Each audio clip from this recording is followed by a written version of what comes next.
So here we go again. There's new reports now that Hillary Clinton also used her iPad, actually, to send some emails while working as Secretary of State, despite claiming that the only reason she used a private email account was so that she would just have one concentrated device to work from.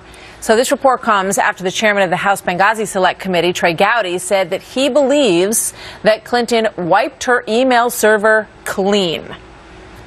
This indicates that we're going to have a separate conversation with Secretary Clinton about this email arrangement that she had with herself. And that conversation is going to be separate and apart from any conversation about what happened in Benghazi. I need to talk to her. I need to ask what she did and when she did it, and importantly, why she did it.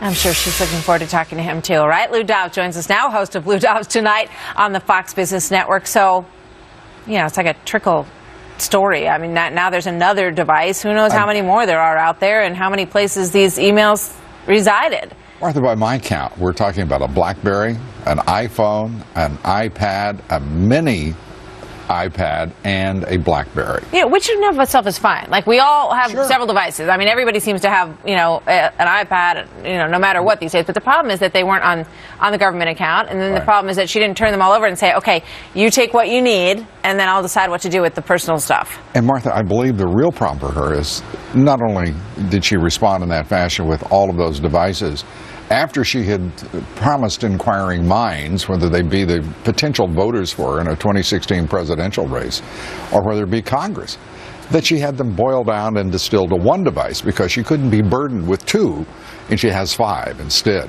This is the kind of, well, I'll put it this way, erroneous reporting from Mrs. Clinton that will stick with her because her competition in the primaries will insist that it stick.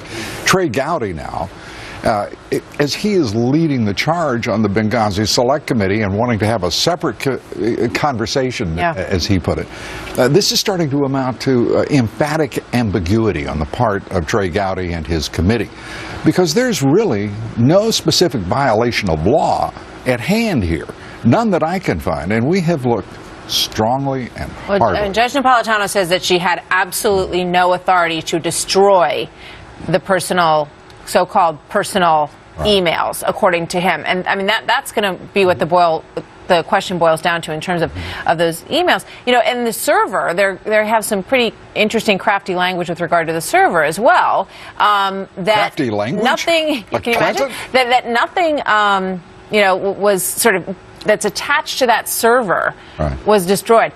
But, you know, I mean, there could be thumb drives, there could be other places where some of this stuff, and we know that there was correspondence that dealt with a conversation that John McCain had with officials in Cairo. So we know that there was State Department material that was on those, emails. The intriguing thing is she makes the case that as some people would have taken classified information home from work, her home is guarded by the Secret Service.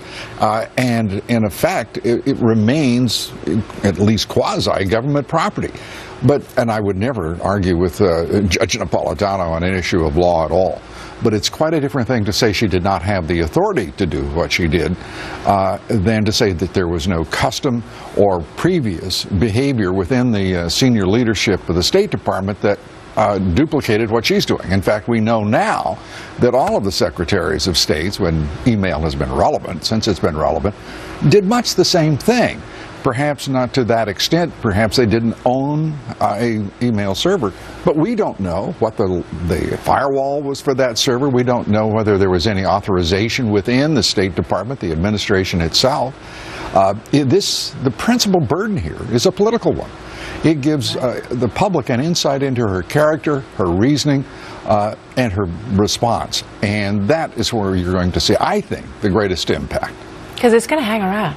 It's going to come up in debates. You know, people are going to toss the barbs at her about, well, we really don't know, do we? The answer to that question. And it's a perfectly legitimate question. It is a legitimate question. And you bring up the server and the guards. I thought Carly Fiorina made an interesting point on that. She said, we're not worried about someone physically stealing the server out of your house. We're worried about someone hacking into the server, and no amount of armed guards standing around a server is going to prevent that. You know, interestingly, though, the State Department has been hacked.